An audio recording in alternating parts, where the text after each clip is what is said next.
Muy buenas tardes a todos, bienvenidos a esta actividad aquí en la Universidad de las Hespérides.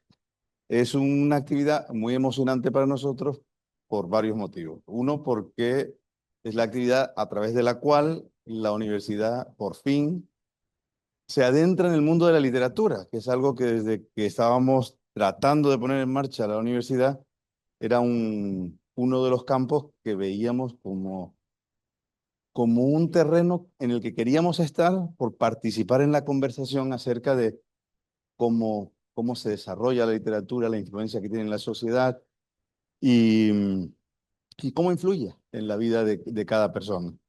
Pero también es muy emocionante porque Mario Vargas Llosa, y esta es la primera actividad de la Cátedra Vargas Llosa, fue de las primeras personas que apoyó la universidad. Tuvimos un peregrinar por el desierto de 16 años y mientras íbamos de administración en administración pidiendo que nos dejaran abrir una universidad, pues Mario Vargas Llosa fue de las primeras personas, creo recordar que en el año eh, 2016 o algo así, que nos hizo una carta diciendo, he visto todo lo que quiere hacer esta universidad, sus programas, sus propósitos y avalo la calidad y los procesos y lo que quieren hacer. Entonces, para nosotros es muy emocionante poner en marcha la cátedra Vargas Llosa y ponerla en marcha de la mano de Andrea Cabrera Ñalinsky y con esta actividad, con la actividad del ciclo del libro, con Nerea Payares aquí con nosotros. Gracias, Nerea, por estar aquí y adentrarnos, así como decía, en el mundo de la literatura. Así que, Andrea, muchas gracias. Nerea, muchas gracias. Y todo suyo. Bien, muchas gracias a ti. Buenas tardes a todos, buenos días a los que nos estén siguiendo al otro lado del charco. Bienvenidos a esta primera actividad que, como dice Gabriel, inauguramos hoy. El pelo, perdón. Inauguramos hoy la Cátedra Vargas Llosa dentro de la Universidad de las Hespérides, que yo creo que va a ser un matrimonio feliz, espero, porque las dos instituciones tienen la idea de promulgar el conocimiento no solo a través del estudio, sino del diálogo, del intercambio, de la opinión del otro, que aunque sea diferente a la nuestra, pensamos que siempre nos puede enriquecer. Y eso es lo que queremos hacer hoy, empezar con un diálogo.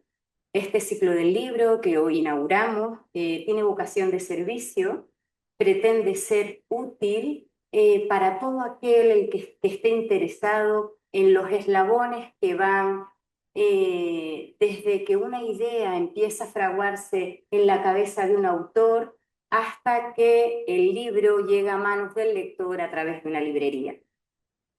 Para comenzar con este ciclo del libro, con este viaje, tenemos hoy a Nerea Payares, que es para nosotros un privilegio comenzar con alguien que tiene una conversación tan interesante, tan estimulante, una experiencia tan enriquecedora, por supuesto para ella, pero cuando la comparte también para los demás como Nerea.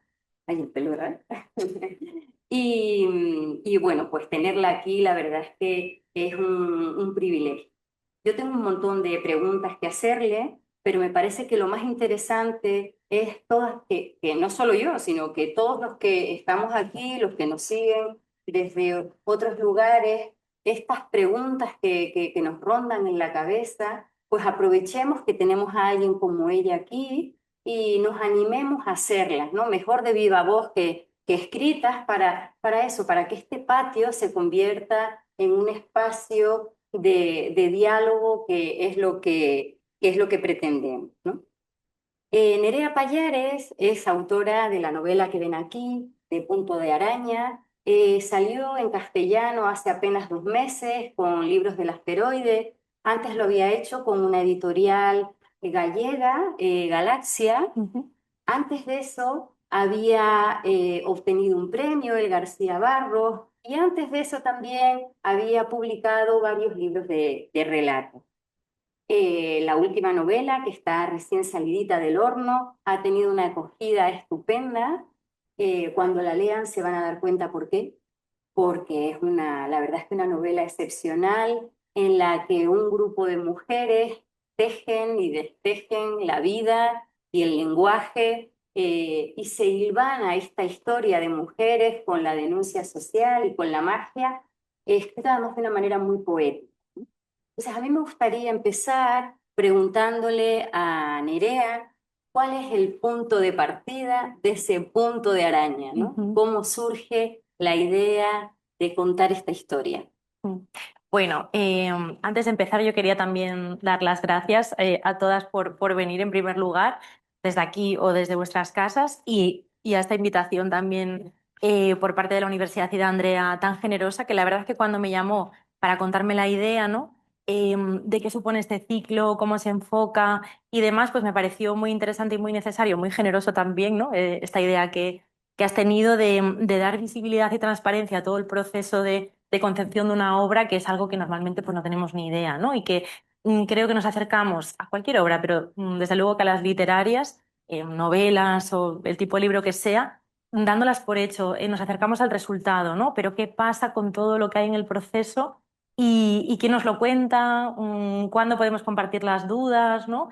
Entonces me parece algo que se hace muy poco. Se habla a veces muy poco de en qué condiciones, a todos los niveles, ¿no? También las materiales, que son muy importantes, en qué condiciones se produce la escritura. Y cuando me comentaste un poco cuál era la idea, me pareció fascinante, ¿no? Así que me encanta poder estar inaugurando el ciclo, pero bueno, y me encantaría también, si te digo la verdad, poder asistir a las demás charlas que va a haber en este ciclo, que seguro que van a ser muy interesantes por...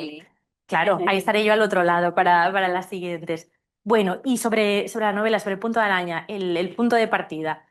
Para mí sí que es verdad que fue algo, una idea, fue algo que a lo mejor puede sonar un poco, claro, era un concepto, ¿no? Lo que me interesaba explorar, aunque luego ya rápidamente lo aterricé. Este concepto tenía que ver con la relación entre tejido y lenguaje, algo avanzado ya Andrea, ¿no? Cuando pensamos el texto como tejido, pues esto ya está muy estudiado, ¿no? Y de hecho para mí, por ejemplo, entre otras autoras, Chantal Maillard era un gran referente en este sentido, ¿no? Desde su poesía y desde su pensamiento también. Em, y hay muchas expresiones en el habla cotidiana que hacen evidente esta relación del texto como tejido, ¿no? Hablamos de perder el hilo, cuando ya se nos olvida lo que estamos diciendo, bordar el discurso, en fin, todo este tipo de cuestiones. Hilar fino, efectivamente. Y, y a mí me empezó a interesar mucho también el tejido, incluso como una forma expresiva previa a la palabra, ¿no? Que esto también siempre ha estado, ¿no? Y tenemos un gran ejemplo en los quipus, ¿no? Que son un sistema de información inca, ¿no? En el que consiste directamente en un anudado de palabras, ¿no? Si pudiésemos descifrar el mensaje que hay ahí, pues realmente esos nudos contienen un mensaje que, claro, va por una vía completamente distinta, ¿no? Así que estaba yo un poco dándole vuelta a todo esto y, sin hacer tampoco mucho spoiler, el punto de partida fue pensar una cierta relación mágica para la expresión perder el hilo, ¿no? Y qué pasaría entonces si tejiendo y destejiendo se pudieran ver afectadas las realidades del mundo tal y como lo conocemos, ¿no? Así que el germen de la idea fue este. Y esta idea, que en principio nos la cuentas y nos parece un poco abstracta, ¿cómo la materializamos? ¿Cómo la convertimos en personaje? ¿Cómo le empezamos a dar cuerpo? ¿Hay un método específico detrás? Bueno, método yo no diría método. Yo puedo contar cómo fue mi caso y luego también creo que fue en particular así en el caso de esta novela, pero creo que tampoco hay un proceso cerrado con esto, ¿no? Y que también es interesante que yo qué sé, hay quien escribe a lo mejor poniéndose un reto, pues desde lo que más miedo me da o desde, no sé, que el punto de arranque yo creo que pueden ser muchísimas cosas, ¿no? Con lo cual, creo que una de las cosas buenas también que tenemos a la hora de acercarnos a la literatura es que no hay fórmulas, es una expresión creo que bastante libre, por suerte no demasiado mediada por el pensamiento racional y lógico que de alguna forma siempre lo tenemos en nuestra vida cotidiana como motor de todo y aquí de alguna forma, bueno, yo creo que también está bien dejarse ir y que cada uno tenga su proceso, ¿no? En mi caso en concreto, Exacto. claro, está, sí, ¿no? Muy bien, pero ¿cómo llegaste tú? Yo llegué imaginándome una especie de parcas palilleiras. ¿Y qué es esto de las palilleiras? En Costa da Morte, en concreto en Camariñas, que es donde está ambientada la novela, el encaje de bolillos tiene muchísima fama, ¿no? De hecho, bueno, nada, es una cuestión que, bueno, pues esto, un símbolo cultural muy, muy importante. Y cuando yo empezaba a darle vueltas justo a esta idea del tejido, claro, pensaba quiénes son estas tejedoras que todo lo están sosteniendo, ¿no? Una pregunta un poco me llevaba a la otra. También, ¿qué pasaría si estas tejedoras dijeran, dejamos de tejer, ¿no? Es la pregunta también que se plantea en la novela.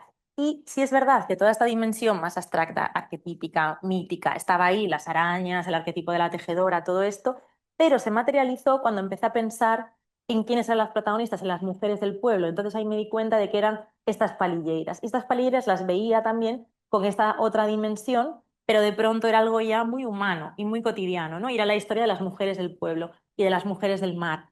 Y además, en concreto, y en la novela se relaciona, como en la realidad, por otra parte, de formas muy diversas con el tejido. Ya son palilleiras, son encajeras, pero también son redeiras, reparan redes de pesca. Y también trabajan en el mar, alternan oficios y además yo me daba cuenta de que si quería contar una historia sobre el sostén, ¿no? Escapando un poco de la palabra cuidados, que creo que a veces está también muy connotada y quería justamente ir por otra vía, este grupo de mujeres en realidad está un poco en representación de todas nosotras y creo que este colectivo, más que ningún otro, precisamente por ser lo suyo, esta alternancia de tareas remuneradas o no, pues podían representarnos muy bien a todas, ¿no? También por esta, porque son, en fin, están alternando oficios, ya digo, remunerados o no, mal remunerados, y me parecía que era una manera en la que se aterrizaba muy bien esta idea y donde la novela cobra entonces su dimensión más política, ¿no? Y no se pierde tanto en lo abstracto también, ¿no? O sea que por aquí un poco fue el aterrizaje. Y volviendo al proceso, ¿no? Tenemos la idea, tenemos un grupo de mujeres, tenemos una trama general, más o menos la estructura y hay que ponerse a escribir. ¿Cómo se hace eso? O sea, ¿cómo se compagina el ponernos a escribir esta historia que requiere de tanto tiempo, de tanta concentración? Sé que también de viajes, ¿no? Para acceder a los lugares donde transcurre la historia y uno imbuirse un poco de ese ambiente. ¿Cómo se compagina todo eso con una vida normal? Bueno, Entonces, yo te diría que para empezar como se pueda. O sea que, claro, que ¿cómo hiciste tú? con una vida normal también habría que ver ahí qué es una vida normal. Sí, con una vida quiere decir, Sí, sí. todos tenemos que trabajar Sí. para poder sustentarnos, si tenemos gente a cargo o si no, tenemos una vida y tenemos que de repente encajar en nuestra vida ordinaria unas cuantas horas diarias Ujú. a la literatura. ¿Cómo lo hacemos? Claro, pues a ver, sí, es el gran tema también, ¿no? Porque yo pues no soy rica, esa es la cuestión. Entonces, claro, cuando alguien es rico, no, lo digo sin reírme en realidad, porque cuidado, porque muchas veces creo que también quien tiene la posibilidad de acercarse a la creación sin hacer renuncias, llevando una vida normal, como dice Andrea, ¿no? Pues es también quien no tiene que hacer este encaje, ¿no? O que no se tiene que cuestionar esto porque ese sustento, ese trabajo alimenticio que todos tenemos que tener, pues a lo mejor no es necesario, el sustento está garantizado y también se escribe, creo, desde otro lugar, porque también el lugar desde el que se escribe conforma la obra que sale finalmente y puede ser un lugar emocional que te lleva a un momento determinado a que, yo qué sé, pues no sale una obra igual de reflexiva desde un lugar que desde otro, ¿no? Según el impulso que te lleve a escribir algo y lo mismo con las condiciones materiales, ¿no?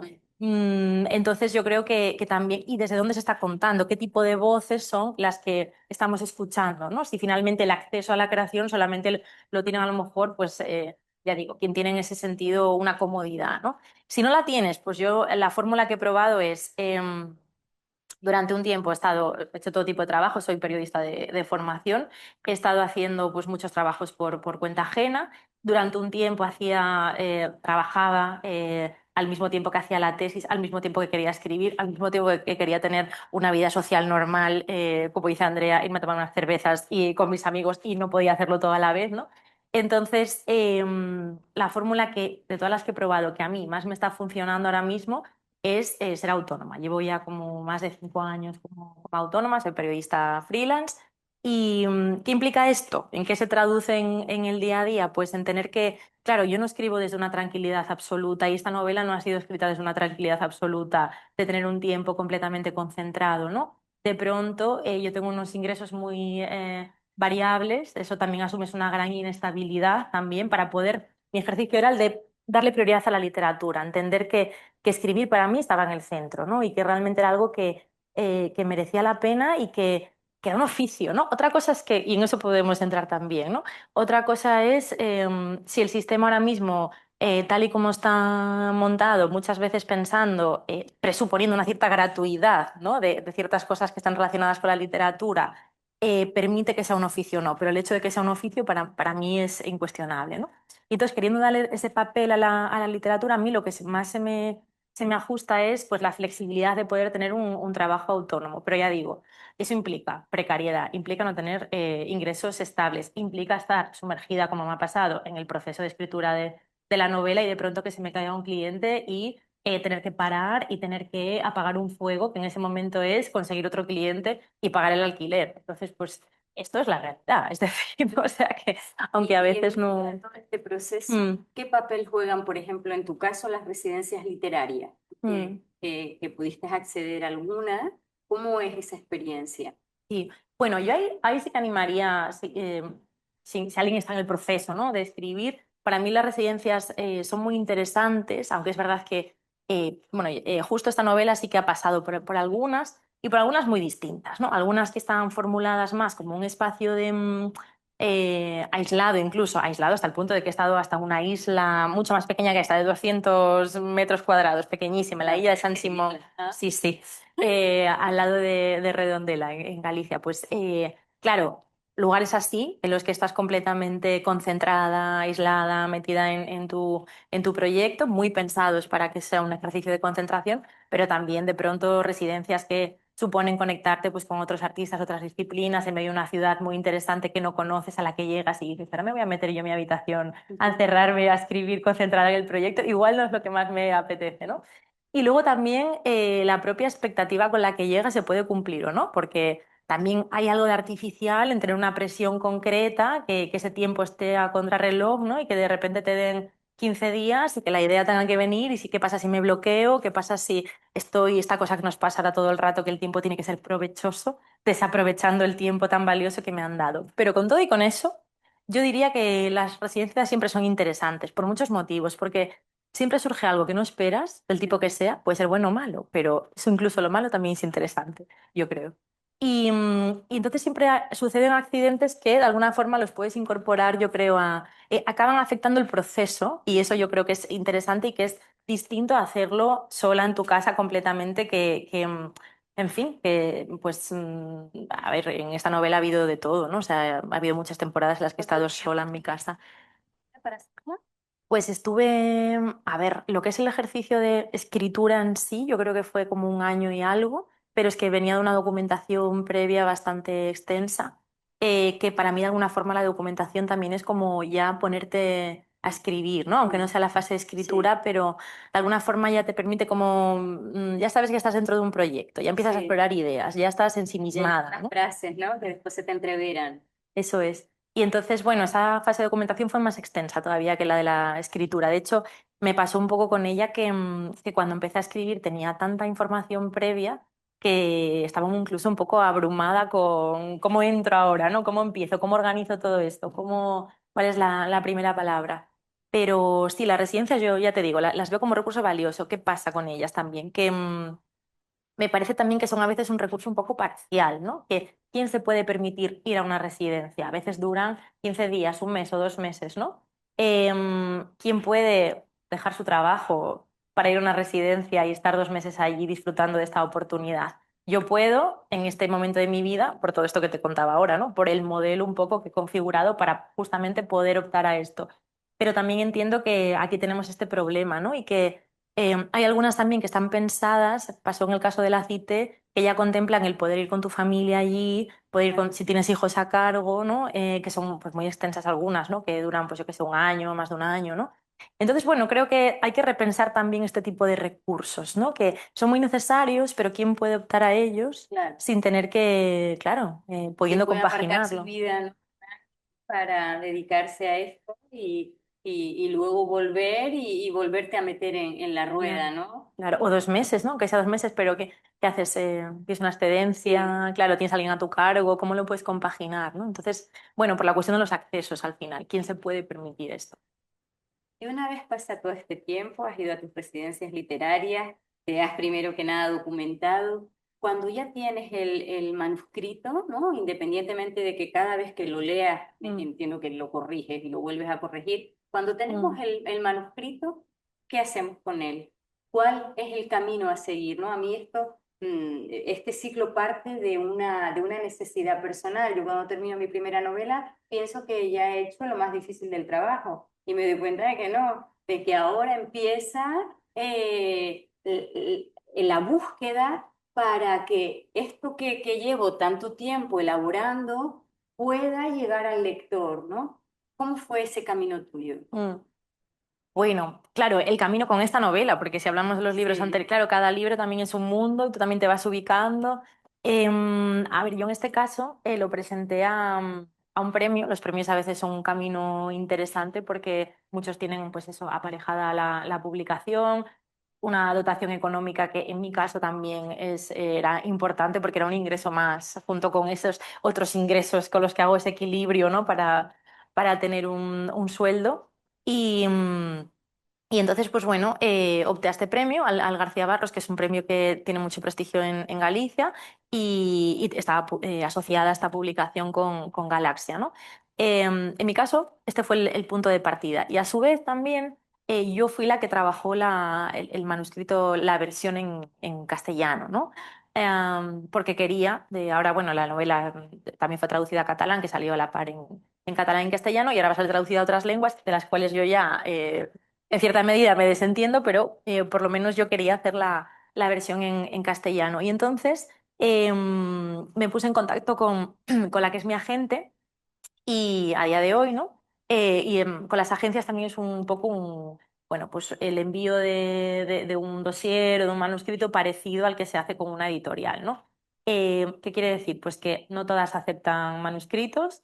Las que lo aceptan, pues te pueden contestar que lo leen o no lo leen y tienes que tener bastante paciencia normalmente para que te contesten porque no suelen ser respuestas rápidas. En el ciclo del libro tendremos también a un agente literario y vamos a acribillarle a preguntas a ver qué pasa.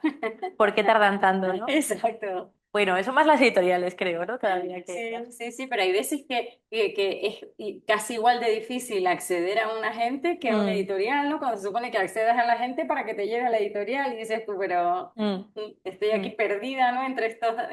sí, sí, Sí. pues bueno, ya la acribillaremos. Sí, manejamos unos tiempos en el universo del libro que Sí. nada tienen que ver con los que se manejan en todos los demás sectores, ¿no? Aquí los plazos se dilatan de una manera increíble, ¿no? Quiere decir que es normal que pues yo qué sé, tardar 3 o 4 meses en obtener respuesta por parte de una editorial, sea un sí o un no, o también de una agente. Entonces, bueno, que nadie se desespere tampoco en el proceso si de pronto lo envía y está esperando todavía que le contesten, no significa que le van a llegar a decir que no, ¿no? De hecho, a mí mi caso fue que yo recontacté con mi agente a propósito, yo le había mandado el manuscrito, me había dicho que se lo leía y demás, y luego cuando salió el resultado del premio, yo le dije, bueno, pues salió el resultado del premio, ¿no? ¿Qué pasa con esto? Y entonces nada, ahí me dio el sí, y la verdad es que yo estoy encantada con el trabajo de ella, es nada, maravillosa. Y a partir de ahí pues empezó todo el movimiento, ¿no? De buscar una editorial y demás. Incluso sobre todo la agencia en este caso se encarga ahora más que nada que es muy importante también, de pues esto, las traducciones, ¿no? El vender los derechos a otros países, ¿no? Y la verdad que hace un trabajo muy, muy bueno. Hombre, y facilita sobre todo una tarea muy ardua, ¿no? Porque si al final no te coge un agente, no quiere decir que no puedas acceder a una editorial. Lo que pasa es que lo tienes que hacer tú directamente y a puerta fría es una situación un poco más complicada. Entiendo que eso igual fue lo que te ocurrió con los libros de relato, ¿no? Que tuviste que acceder tú directamente a la editorial un poco a puerta fría. Sí, sí, y luego también, bueno, claro, y luego encima los libros de relatos, quiero decir que también en España la cuestión es muy de novela, ¿no? Digo en España porque creo que en muchos países de América Latina el relato tiene otro, y los libros de Sí. relatos tienen también otra consideración, A claro. ver ahora con el premio este de AENA, ¿no? A un libro de relatos cortos. Eso me Igual, encantó, sí, sí, sí, sí, sí, sí. que... Nos abre un abanico, ¿no? Nuevo para que deje de ser, parece que un subgénero, ¿no? Que en absoluto a veces es mucho más difícil condensar una historia completa en tan pocas páginas, ¿no? Sí, además hay todo, bueno, en fin, todo un trabajo distinto, ¿no? Una línea de trabajo distinto en el relato, yo creo que también es muy interesante. Pero claro, a ver, también hay una cuestión comercial aquí, ¿no? Entonces, pues las novelas normalmente en el mercado funcionan mejor y demás, ¿no? Entonces, bueno, claro, depende lo que se le presente también o a una gente, a una editorial, que en este caso yo creo que hay que coincidir con la línea de la gente y con la línea de la editorial Ajá. también, ¿no? Y acabas de contar tu proceso, ¿no? Te voy a hacer una pregunta que a lo mejor es un poco políticamente incorrecta. Bueno, a ver. ¿Es un punto a favor para publicar en España actualmente ser mujer y tener entre 30 y 40 años? Mm. Bueno, no Porque me tenemos parece. unos cuantos Sí, casos, sí, muchas sí, veces en sí. Canarias también, parece que es como un plus, Mm, ¿no? ¿Cómo vives tú eso? Y sé que conoces a otras creadoras de tu generación, algunas incluso de las islas. Sí, mm, bueno, sin tener que nombrar a nadie, si sabes de algún proceso mm, distinto al tuyo para llegar a la publicación, pero sobre todo, ¿qué te parece? Si tienes entre 30 y 40 en mm. España actualmente es como, y eres mujer, ¿tienes una cierta facilidad para la publicación? Yo creo que eso, sin querer echar el balón fuera, que ahora te contesto, pero yo creo que eso habría que preguntárselo, o sería muy interesante preguntárselo desde luego a los editores que vayan a venir. Claro, porque a ver cómo toman esas decisiones, ¿no? Claro. A ver, yo cómo lo percibo como autora. Yo como autora estoy muy contenta de que haya otras autoras, de eso está clarísimo, ¿no? Porque lo que yo lo veo como que por fin se están acercando otras voces y otras realidades que nos faltaban. Yo lo veo como una cuestión de puntos de vista. Si siempre está contando la historia los mismos, ya sabemos qué tipo de historias se cuentan, ¿no? Y de la misma manera que hablamos ahora de los accesos y de qué voces son las que llegan, pues eso también implica que lleguen voces nuevas, ¿no? Y creo que como lectoras también teníamos mucha sed de autoras, ¿no? Que por otra parte siempre han estado ahí, esa es otra, ¿no? Lo que pasa que muchas estamos ahora en un proceso de redescubrir lo que había, ¿no? Y de traer autoras del pasado y de pronto, no sé, el caso de Lucía Berlín, por ejemplo, pero de tantas Sí. otras, ¿no? Eso por una parte. Entonces yo en ese sentido estoy muy contenta. Sí es verdad que tomo con cautela el hecho de que sea una... No me gustaría, desde luego, que fuera una tendencia de mercado. Es decir, que ahora mismo, desde el punto de vista, pues esto del provecho, rédito económico posible, lo que sea, que se vea que puede ser interesante publicar a autoras de entre 30 y 40, como dices, y entonces que ese sea un criterio de peso para decidir. No creo que eso deba de ser un criterio de peso. Yo creo que lo que tiene que el criterio siempre tiene que estar en la calidad de la obra, ¿no? Y no creo en este sentido que se haya perdido. Y además, con lo que sería cautelosa es con que no me gustaría que eso impidiese, al final tendríamos, si esto fuese así, tendríamos el mismo problema, ¿no? Necesitamos tener autoras que sean de 50 y de 60 y de 70, no puede ser una cuestión absolutamente transitoria porque en un momento concreto de tu vida eres interesante para el mercado, ¿no? Eso te convierte en un producto y yo creo que aquí estamos hablando de literatura, no estamos hablando de productos. Entonces yo en ese caso querría ser... Bueno, habrá que ver, ¿no? Lo que sucede, pero yo confío en que es una llegada, un aterrizaje, quiero pensar que es un llegar para quedarse, ¿no? También integrarse dentro de la literatura en sí, que no se esté señalando siempre como una anomalía de alguna manera, ¿no? Como algo aparte, porque el hecho de que no, autoras jóvenes, autoras mujeres o literatura de mujeres, todo el rato son estas etiquetas que de alguna forma marcan una diferencia, ¿no? Una diferencia con respecto a qué, ¿no? Parece que hay un canon del que si no, no estás formando parte, ¿no? Sí, desde luego, lo ideal sería que no fuera una tendencia del mercado, ¿no? Que llegaran estas voces para quedarse, pero bueno, a mí sí que me parece que hay veces que la literatura también tiene mucho que ver con el producto, ¿no? Y no solo con esto que te preguntaba, ¿no? De Mm, mujeres de una edad determinada, sino con ciertas temáticas. Me parece que hay cuestiones ahora que lamentablemente, así lo veo en algunos casos, la calidad está por debajo, pues eso, de algunas temáticas, de alguna personalidad determinada, etcétera. Pero bueno, yo mm, estoy de acuerdo contigo que ojalá sea una especie de boom, que yo también creo que hay una generación de mujeres de esta edad que tienen un punto de vista interesante y mucho que decir, o sea que mm, ojalá hayan llegado para quedarse, pero bueno, que mm, veremos con el tiempo si no es también, sobre todo parte de este grupo, algo que tiene que ver con la industria, ¿no? Mm. Seguimos entonces con tu proceso, los sigo invitando a que interrumpan cuando quieran para preguntar aquí desde Sí, por cualquier favor. otro lugar, que seguro que tienen un montón de preguntas interesantes en esas cabecitas. Atrévanse, que Nerea no va a venir todos los días.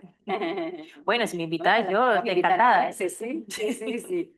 Entonces, a través de la gente empiezas a buscar editorial, te ofrecen varias editoriales, finalmente decides decantarte por Libros del Asteroide Ujú. y empiezas a formar parte del catálogo de esta editorial, que a mí me parece una de las más interesantes que hay actualmente en España. ¿Y qué ocurre entonces? Les das tu manuscrito y cómo es el proceso, cómo es el trabajo con una editorial. Bueno, lo que ocurre, en primer lugar, que estoy contentísima porque lo que tú acabas de decir, ¿no? Que ya sospechaba, me encanta como editorial, me encantaba como lectora esta editorial, ¿no? Pero ya como autora, pues claro, vives desde dentro un proceso diferente, ¿no?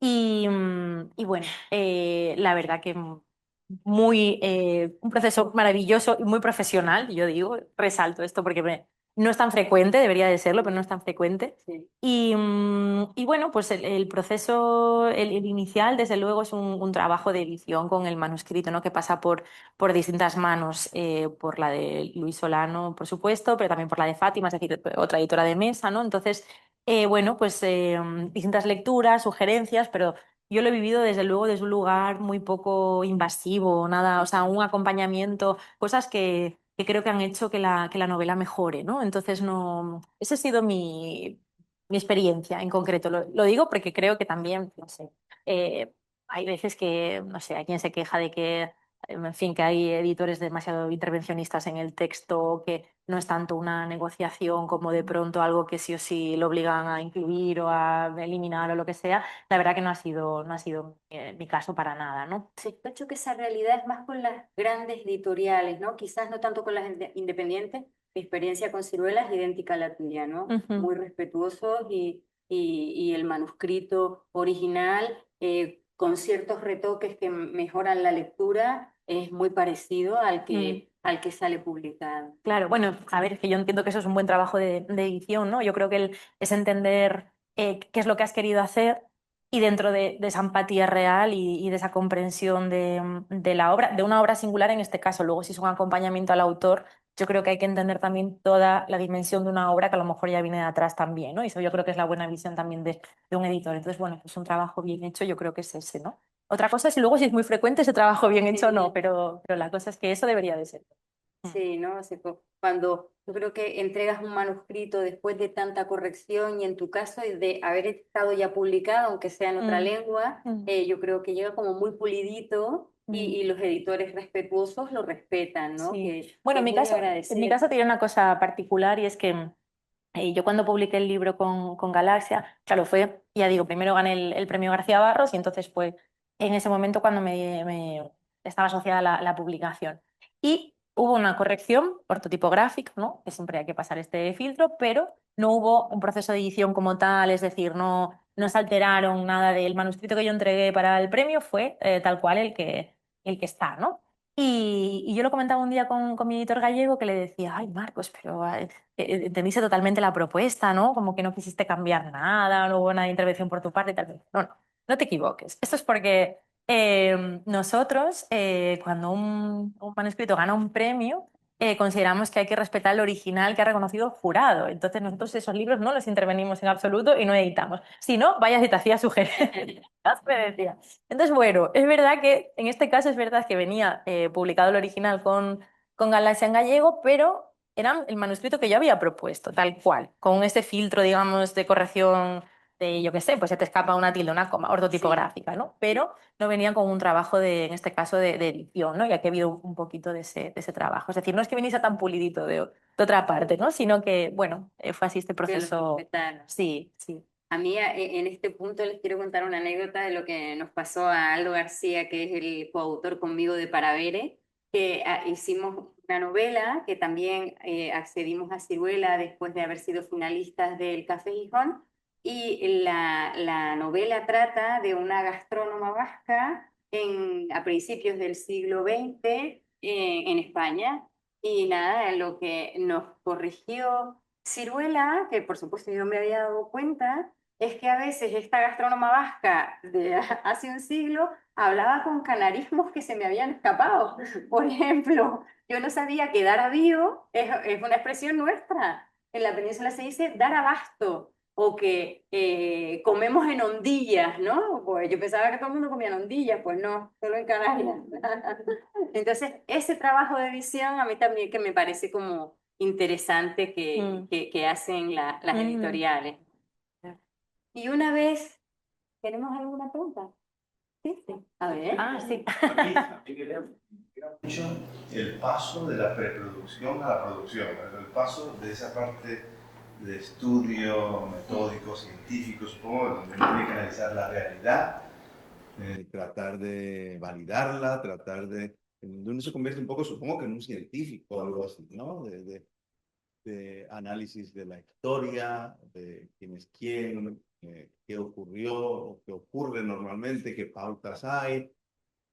Y una vez terminas eso, pues das paso a la parte que ahora en el cine se llamaría la producción, Mm. donde eh, eh, abres la puerta a la creatividad, con base a esa investigación, empezar pues, a crear, ¿no? Sobre ella. ¿Cómo es ese paso? Porque yo Mm. siento, Que yo para tengo mí, una idea, ya. ¿no? Termina esa primera parte, y ¿cómo afronta Mm. pasar a la parte creativa? A ver, ahora lo estamos dividiendo así por entendernos, pero no deja de ser un ejercicio artificial el dividir todo de una forma, ¿no? Tan cartesiana en estas partes y demás, ¿no? Para mí, te diré, de hecho, cuando me refería antes a la documentación, no me refería que también, ¿eh? A estar en mi casa documentándome, que es sentada en mi ordenador documentándome, como a lo mejor es la imagen, ¿no? Que tenías ahora mismo en mente, pero es que la documentación de esa novela en concreto pasó por hacer estancias en Camariñas, ¿no? Que es un sitio que yo ya conocía pero tenía que ir a documentarme allí por muchos motivos, ¿no? Porque es una historia, pues eso, muy universal, pero muy local.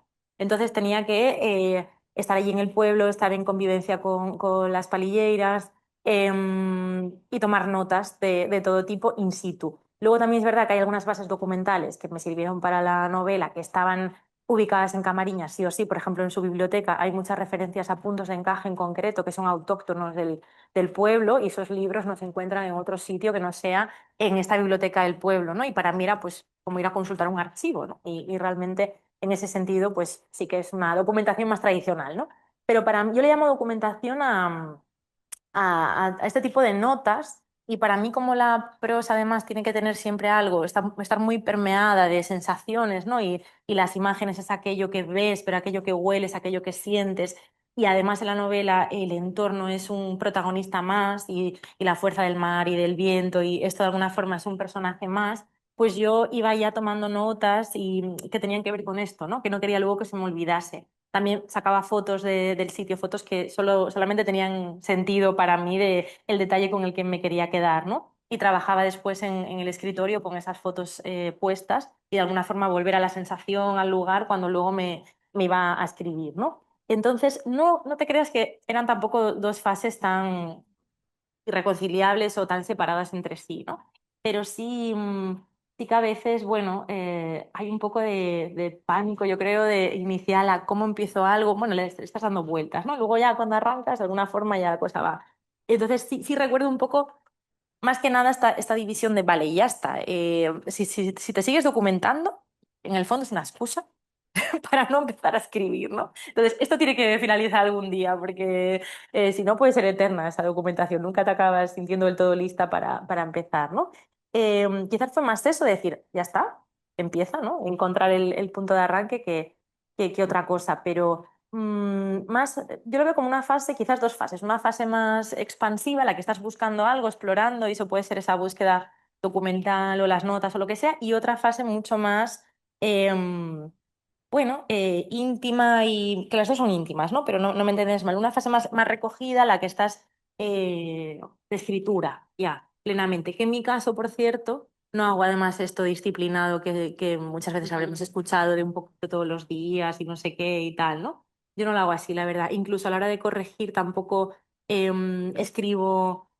todo y luego vuelvo sobre esto, corrijo, ¿no? Sino que escribo muy lento y quizás con algunos vicios adquiridos de la escritura del relato, puede ser también, ¿no? Que vengo un poco de ahí al final. Entonces, el trabajo con el estilo y con la palabra yo lo hago un poco así. Con lo cual, con esto quiero decir que esto es lo que yo he hecho, ¿no? Pero también, claro, tengo referentes de todo tipo, ¿no? Y amigos escritores que corrigen muchísimo, claro, o quien se sienta a escribir todos los días. Claro, y no creo que nada esté ni bien ni mal. Yo creo que cada uno, la cuestión es buscar lo que a cada quien le funciona. También es verdad que creo que eso da distintos tipos de resultados y creo que eso se puede incluso percibir cuando lees, ¿no? Como casi te puedes imaginar cómo pudo ser concebida esa obra, me da la sensación a veces. Y al hilo de lo que decías tú, Gabriel, yo creo que el manuscrito sigue siendo tuyo hasta que se lo das a la editorial, ¿no? Con lo cual, aunque estés en este proceso de escritura, que como dice Nerea, es más íntimo, de repente, por la propia inercia, ¿no? Investigas algo más, encuentras algo más que te puede interesar y lo puedes añadir en el capítulo 1 porque todavía nadie lo ha leído. Entonces, al fin, hasta que llegues al final, vas haciendo, ¿no? la obra, ¿no? Por ejemplo, en mi primera novela, un capítulo importantísimo del principio, no lo puse hasta que la había terminado, me faltaba un motivo para que aconteciera algo y no se me ocurría hasta que la terminé. O sea que ya se la había pasado a algún lector cero y luego la completé, con lo cual yo creo que estoy de acuerdo con lo que dice Nerea, que no son como periodos tan estancos. Bueno, y entonces ya tenemos la obra, ya tenemos Libros del Asteroide, ya sale la novela, damos el pistoletazo de salida con la presentación y empieza para mí lo que fue también un gran melón Sí. y una situación muy sorprendente, que es la promoción, ¿no? Que parece que ahora uno tiene que ir haciendo como bolos, ¿no? De feria en feria, de librería, de distintas exposiciones. ¿Cómo se vive eso? ¿Y cómo se compagina eso otra vez con Claro. una vida normal? Claro, ¿No? claro. ¿Cómo hacemos ese acompañamiento? Claro. Pues a ver, ahí también te diría que también depende mucho de la casa en la que caigas, de la editorial con la que caigas y del trabajo que se haga en ese caso por parte de la editorial, ¿no? Porque es verdad que además salía recientemente, yo creo que me preguntaron ayer o antes de ayer, no sé, claro que salió esta semana, me parece, ¿no? Estas estadísticas sobre la venta de los libros, el último informe, ¿no? Al respecto. Y creo que no era que más de la mitad de los libros no vendían ni un solo ejemplar o algo así, de los Yo que se creo publicaban Antonio lo podrá decir mejor Sí, ay, bueno, claro. Regenta Canal, ¿no? Una de las librerías insignes de esta ciudad, pero yo creo recordar que es ese dato, ¿no? Que la mitad de los ejemplares que llegan a las librerías no se venden un solo.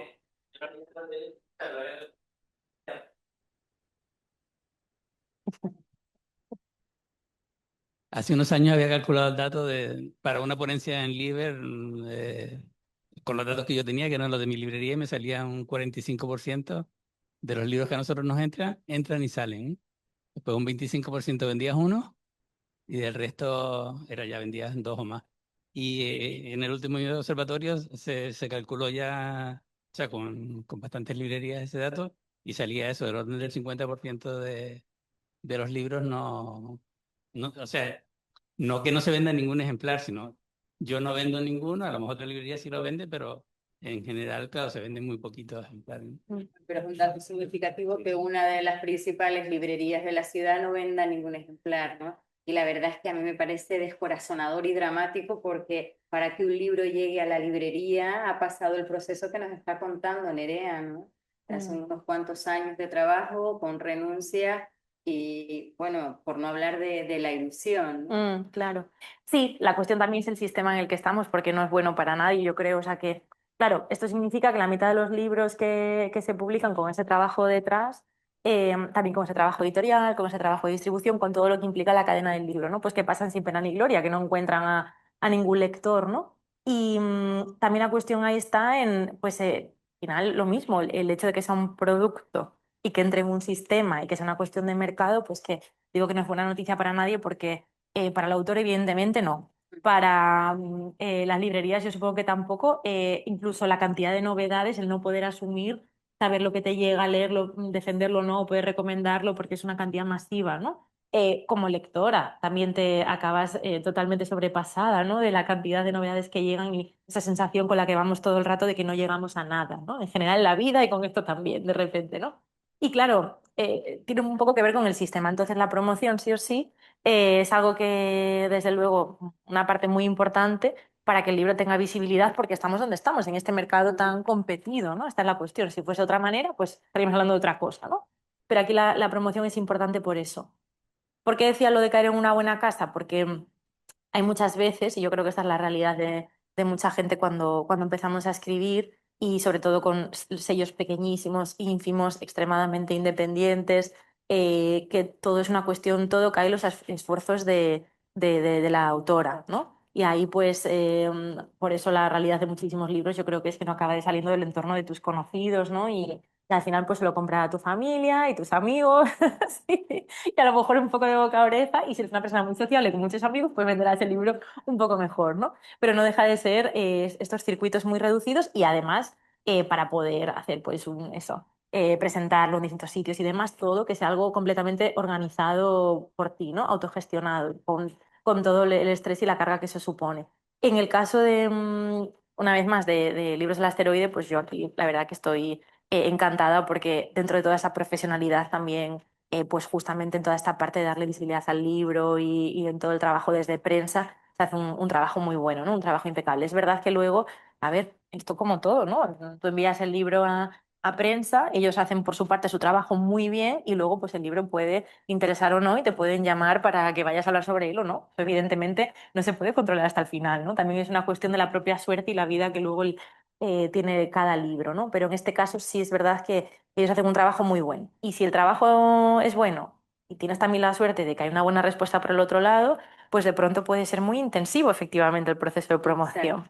Y ahí nos metemos en unos cuantitos meses de pronto muy intensivos. ¿Y quién puede hacer esta promoción? A ver, te digo, desde Asteroide, una cosa que me gusta mucho también es que son extremadamente respetuosos y no obligan a nadie a hacer nada. Esto es lo que tú puedas encajar en tu vida y efectivamente, pues si tienes un trabajo de 9 a 6, pues tendrás que encajarlo cuando puedas, como puedas, ¿no? Pero, lógicamente, si tienes la capacidad de poder acompañar mejor el libro y poder asumir mayor carga en el momento de la promoción para acompañarlo y demás, pues mucho mejor, claro. Y una vez más, yo creo que ahí, ¿quiénes estamos más disponibles para poder hacer eso? Pues quienes nos hemos configurado la vida una vez más para que esto sea posible, ¿no? Entonces, todo el rato yo lo veo todo muy, muy relacionado. Pues, sí, me están avisando de que ya estamos agotando el tiempo. Eh, pues tenemos ya el ciclo al completo, ¿no? Desde que se gestó en su cabeza la idea original hasta que llegó, en su caso, a Libros del Asteroide, desde ahí a las librerías y toda esta parte de promoción que como dice Nerea, cuando das con una editorial seria e implicada, sobre todo las que tienen un departamento de comunicación, ¿no? Ujú. Específico, porque hay algunas muy pequeñitas, muy independientes, que al final es lo que decía ella, ¿no? Es el autor el que tiene que hacer todo e insistir en los medios para ver si alguien te deja pues alguna esquinita de alguna página, ¿no? Y puedes ahí contar tu historia, ¿no? Pues todo este es el recorrido que ha seguido Nerea y ella tenía unos cuantos libros que quería, ¿no? O por lo menos este que quería Ah, recomendarnos sobre este proceso del libro bueno, veo aquí entre nosotros a algunas personas que les gustaría escribir y editar, ¿no?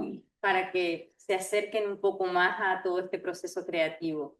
También Ciruela, que ha sacado un ensayo de María Folguera, La prisa y la espera, ¿no? Sobre todo este tema que yo tengo pendiente, pero que también tiene muy buena pinta para ilustrar este proceso, ¿no?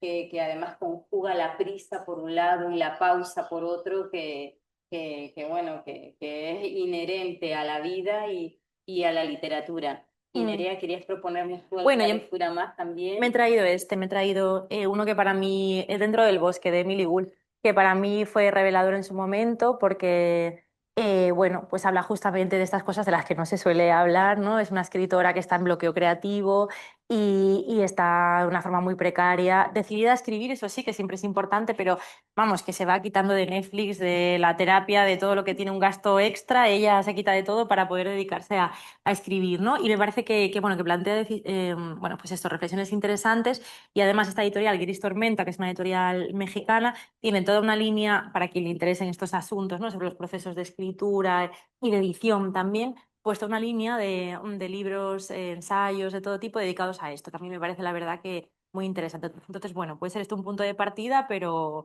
creo que da mucho para curiosear también.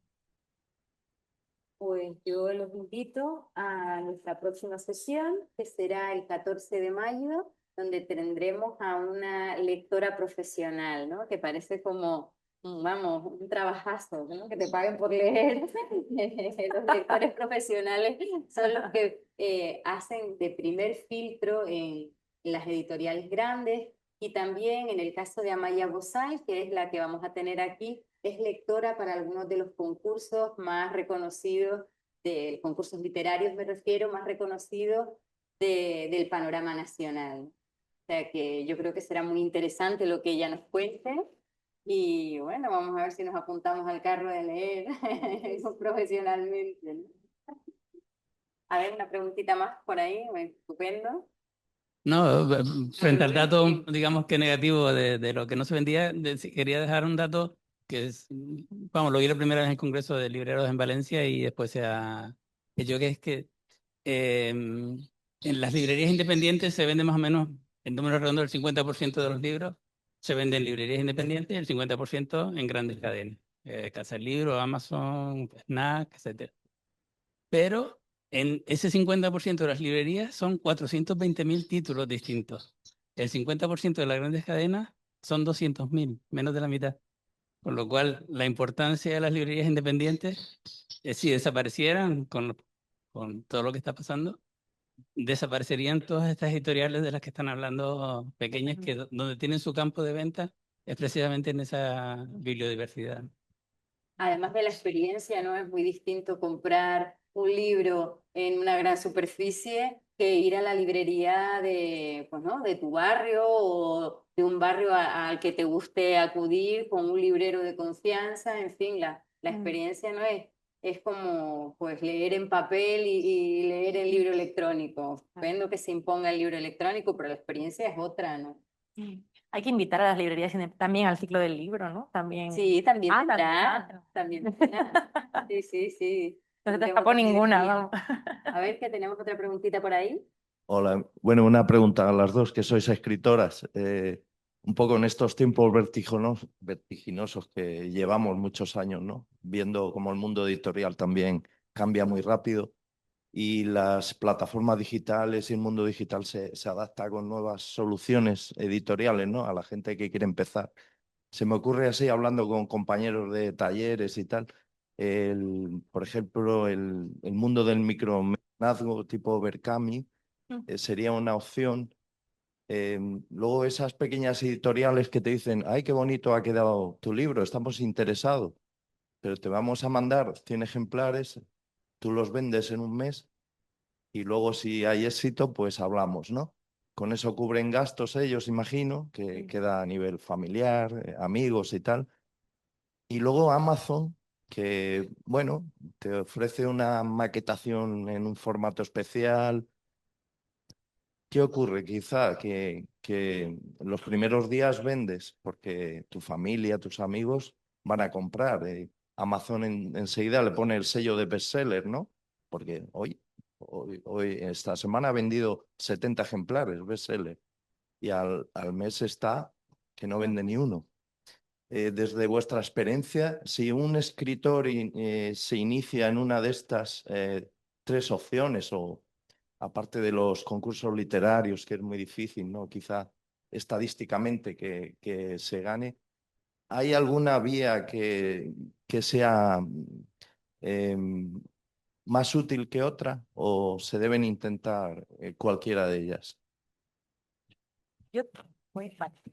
Yo te diría que depende a dónde quieras llegar. Es decir, depende qué es lo que priorices tú en el proceso, ¿no? Si tú quieres, yo en mi caso tendría claro que prefiero algo que esté cuidado y que sea una apuesta de la editorial, aunque sea una editorial, es que hay editoriales pequeñitas que están haciendo cosas muy buenas, ¿no? Y con un trabajo heroico además. Entonces, quizás no llegue a mucha gente, ¿no? Pero es un trabajo serio, hay un compromiso realmente ahí, ¿no? ¿Y desde dónde escribes tú? ¿Estás escribiendo algo que realmente, que, con la misma honestidad con la que quieres que sea tratado y publicado, ¿no? Yo apostaría más por eso, ¿no? Entonces, a lo mejor, no sé, otra cuestión que te diese una visibilidad más rápida o este tipo de editoriales que sí, que de alguna forma están un poco en el límite de lo fraudulento, ¿no? Con esto que estás comentando de que te pago tanto, pero luego lo recupero por aquí, pero tú te encargas de... Eso es casi una especie de imprenta, o para eso es mejor que hagas una autoedición cuidada, ¿no? Entonces, de alguna forma ya da una pista de que ahí no es porque no estás tratando el libro con el respeto que se merece ni al autor con el respeto que se merece, ¿no? Entonces, aunque sea complicado, yo creo que me iría a algo que, eso, que puede ser más pequeñito, pero que desde luego que es algo digno, ¿no? Y que sea algo en lo que te sientas bien tratado, ¿no? Y si llega a 50 personas, pues ya llegan a más si tiene que llegar y ya está, ¿no? Pero que por lo menos estén sus sitios. Yo diría que sí, yo diría que sí. Y libreros que cuidan los libros también que recomiendo. Claro. Y aparte que yo añadiría a lo que dice Nerea, que una editorial, aunque sea pequeña, si es una editorial seria y que ama los libros, como estás diciendo tú no eres un cliente. O sea, el problema para mí de estas autoediciones y de estas editoriales que han creado estas líneas para que, o bien te dan unos libros para que tú los vendas, para que después ellos puedan, se supone, seguir haciendo algo o no, o tú tienes incluso que pagar, es que tú te conviertes en un cliente, con lo cual no va a ser nunca igual de rigurosa la corrección. Y yo creo que es muy interesante que el producto que salga fuera tenga lo que estaba diciendo Mireia, ¿no? La calidad y el respeto que se merece. Porque si no, cuando pasen unos años, hagas más talleres y ya tengas tu voz un poco más pulida, te vas a avergonzar mucho y creo que no merece la pena, ¿no? Hay una preguntita que nos deja Antonio Alonso y dice que está escuchando y que está muy interesado por la charla y que tiene una pregunta controvertida. ¿Qué opinan de la piratería de libros? De la piratería. Pues ya, controvertida. Sí. No se me ha presentado de momento a mí la piratería, pero yo creo que, no sé, piratería de personas que se van a leer el libro y entonces intentan, Sí, hay una serie de o que van a plataformas. especular porque,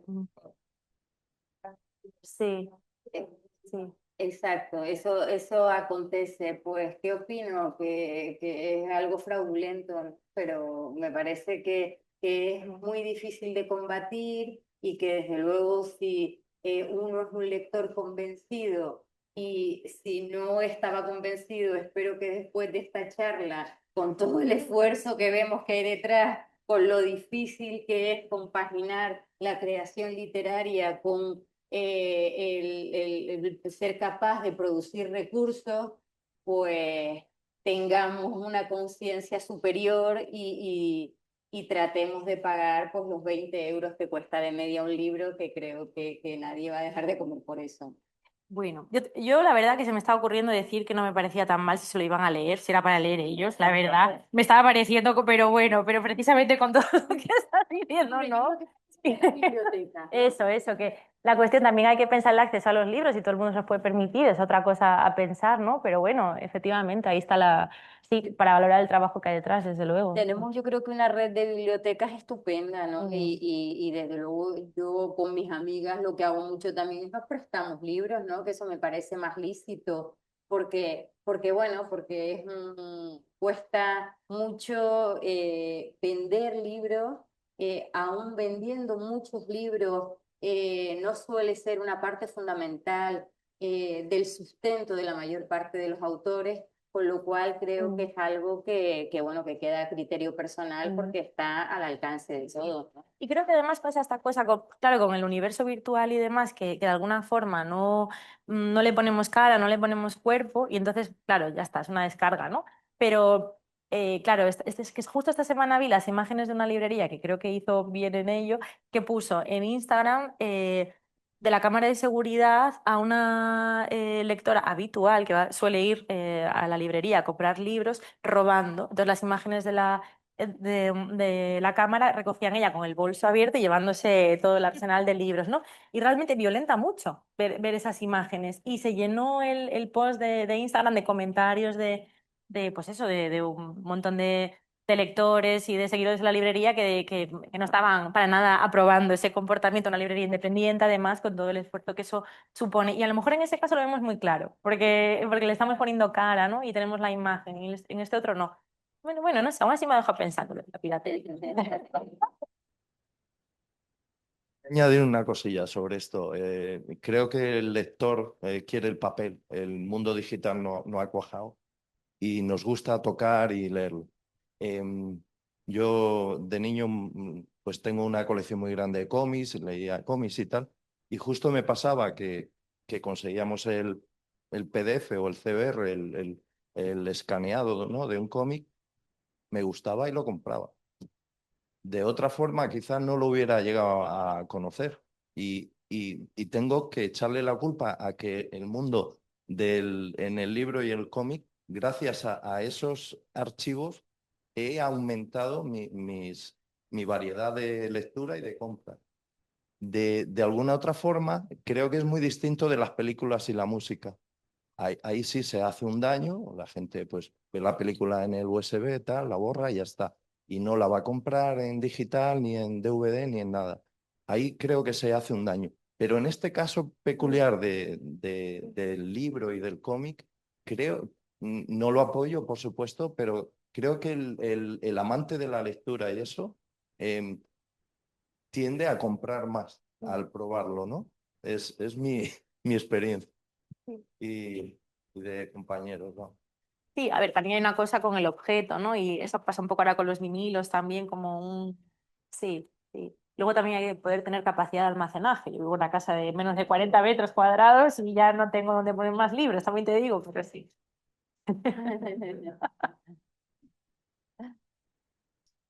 ¿Cuál es la reacción que tienes, digamos, cuando recibes las reseñas de tus lectores? Mm, ¿Has tenido alguna vez alguna mala reseña y cómo lo manejas? claro.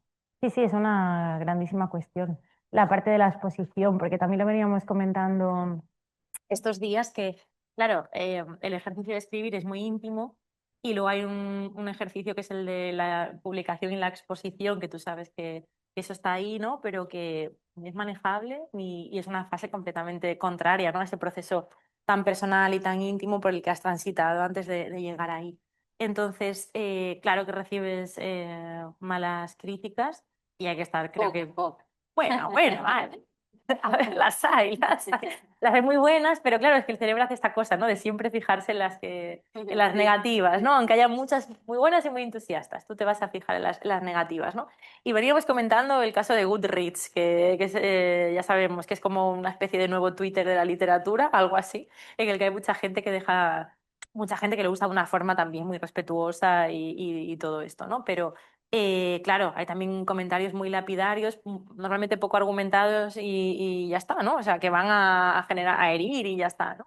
Y bueno, pues yo creo que hay muchos autores con buen criterio, creo que han dejado de leer nada, es decir, de distanciarse un poco de ese proceso de recepción. Yo creo que es importante evaluar si de alguna forma te está resultando un contaminante, si te podría llegar a bloquear, ¿no? Porque está claro que la expectativa nunca vas a cumplir la de todo el mundo, ¿no? Entonces es imposible. Entonces cuando hay demasiado ruido, yo tiendo a pensar que, y ahora en este momento también en el que estamos tan expuestos y en redes hay tanto comentario también, ¿no? Sobre los libros, se puntúan, los que no han cumplido mis expectativas, una lista de no sé qué, mil cosas de este tipo, ¿no?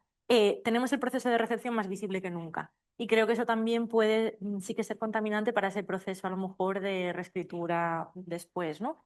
Y yo creo que en ese caso lo mejor es volver otra vez a lo más esencial, que es qué quiero contar yo y por qué y desde dónde nace esto, ¿no?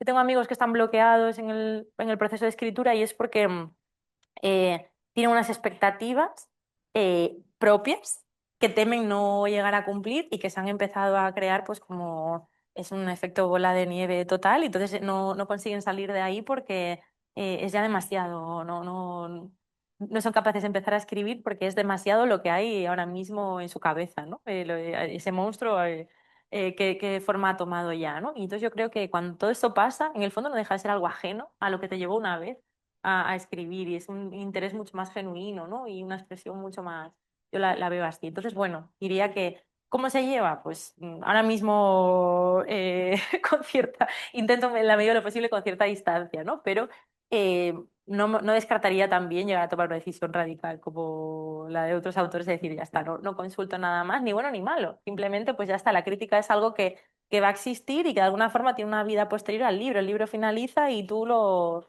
dejas circular, ¿no? Y también es interesante que la gente pues lo haga suyo y eso implica a veces enfadarse, reconciliarse, no sé, muchas cosas que le pasan al libro después que a lo mejor no tienen que ver contigo, esa es la cosa, ¿no? Yo creo. Y también es distinto una reseña hecha por alguien que sabes quién es, ¿no? Y que se ha tomado la molestia de leer el libro y querer hacerte un comentario, sea halagüeño o no, de manera constructiva. Y otra es lo que hablamos de Goodreads, ¿no? Que parece que tienes un mal día y vas a herir. Pues, chico, asómate a la ventana. No, es muy distinto, ¿no? Una crítica de otra. Y a colación de esta cosa de las expectativas, ¿ustedes identifican que hay, como en el mundo académico y en otros campos, como síndrome del impostor, a quien ya ha hecho una primera novela o una primera obra y pasa a la segunda? ¿Lo han lo sienten en ustedes mismas? ¿Lo han percibido en otras personas? ¿Cómo superarlo? Si es que es un tema. En el mundo académico es un gran tema. No lo sé yo. Para mí es el tema. Mm. Sí, en eso estoy. Sí, Sí, pero sí. ¿por qué? Pues yo creo que es algo completamente irracional, ¿no? O sea, llega un momento, sobre todo cuando lees y cuando te expones y cuanto más conoces, llega un momento, yo creo que cada vez en vez de tener mayor seguridad, a mí me pasa, vas teniendo menos, ¿no? Y yo lo combato recordando que no soy lo que hago, sino, o sea, que la valía no va por lo que haces, sino por lo que eres. Y que tú entregas tu obra de manera honesta y desde el amor, con la mejor de las intenciones. Y que después cada uno cuando la hace suya, la recoge como cada uno la recoja, pero eso ya no depende de uno, ¿no?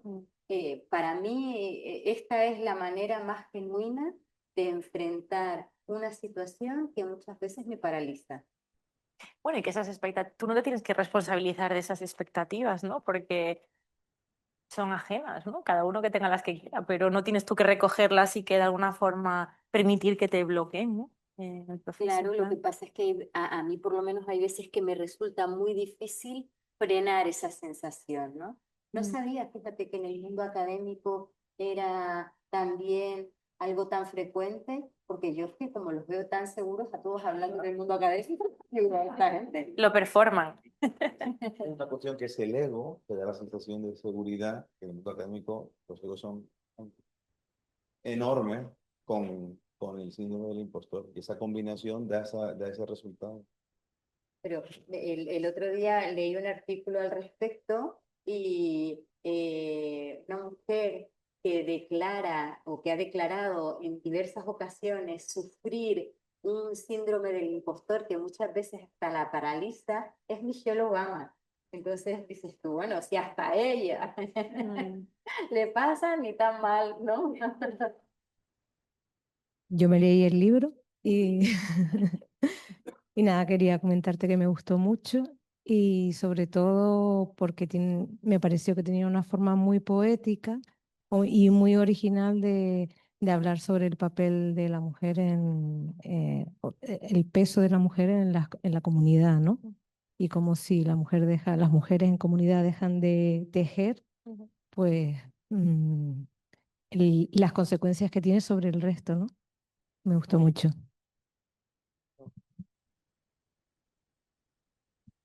Pues Antonio tiene varios ejemplares de Punto de Araña. Si a alguien le apetece comprarlo y llevárselo con la firma de Nerea, ahora tenemos un ratito para eso.